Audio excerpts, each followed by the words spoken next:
السلام علیکم پاکستان، حمید نقیبی آپ کی خدمت میں حاضر ہے۔ ایک اندیکھی جنگ، ایک خاموش سرحد اور خلا سے آنے والا ایک سگنل جس نے ایک ملک کی سیکیورٹی نیٹ ورک کو ہلاک کر رکھ دیا۔ ایران اسرائیل وار کے دوران سٹار لنک کے ذریعے بڑے پیمانے پر موساد نے ایران کی مخبری حاصل کی۔ کون کہاں ہے، کیا لوکیشن ہے، کون کیا کر رہا ہے، ساری معلومات ایران سے اسرائیل کو سٹار لنک کے ذریعے بھیجی گئیں۔ جی ہاں، بات ہو رہی ہے ایلان مسک کے انٹرنیٹ سروس سٹار لنک کی، جس پر ایران نے مکمل پابندی لگا دی ہے۔ لیکن سوال یہ ہے، کیا پاکستان بھی اسی خطرے کی زد میں آ سکتا ہے؟ کیونکہ پاکستان میں بھی یہ سروس عام شروع ہونے والی ہے۔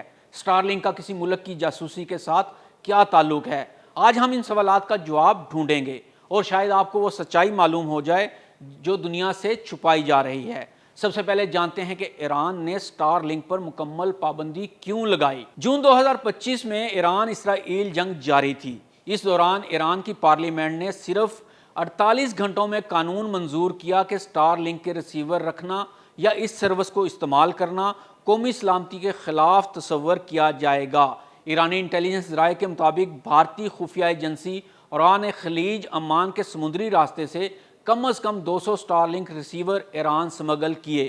یہ ریسیور ایران کے دارالحکومت تہران میں نہیں بلکہ ساحلی شہر بندرباس جازق کے دور دراز علاقوں میں چھپائے گئے، اور ان سے جڑی تھی ایک اور طاقتور طاقت اسرائیل کی موساد، خاص طور پر اس کا سائبر یونٹ 8200۔ ان ریسیورز کو ایک محفوظ وی پی این ٹنل کے ذریعے اسرائیلی گراؤنڈ اسٹیشن سے جوڑا گیا، اور یہیں سے شروع ہوئی وہ نگرانی جس نے ایران کے ایئر ڈیفنس، فوجی رابطوں اور حکومتی نیٹ ورک کو ریئل ٹائم میں مانیٹر کرنا ممکن بنا دیا۔ پاسداران انقلاب کی سائبر برانچ نے ایک چھوٹے قصبے ساراوان پر چھاپا مارا جہاں 5 سٹار لنک ریسیور نصب تھے، لیکن حیرت کی بات ہے ان میں سے کئی ایران کے علاقوں کے سگنل لاگز ریکارڈ کر رہے تھے۔ ایرانی دفاعی انفراسٹرکچر، ایئر ڈیفنس اور مواصلاتی نظام کی مخبری سٹار لنک کے ذریعے کی جا رہی تھی۔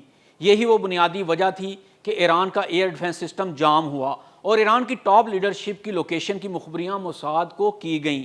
اب یہاں سوال یہ پیدا ہوتا ہے کہ کیا ایسا ممکن ہے کہ سٹار لنک کے ذریعے یہ مخبریاں اور اہم انفارمیشن کسی انٹیلیجنس ادارے کے ساتھ شیئر ہو سکیں؟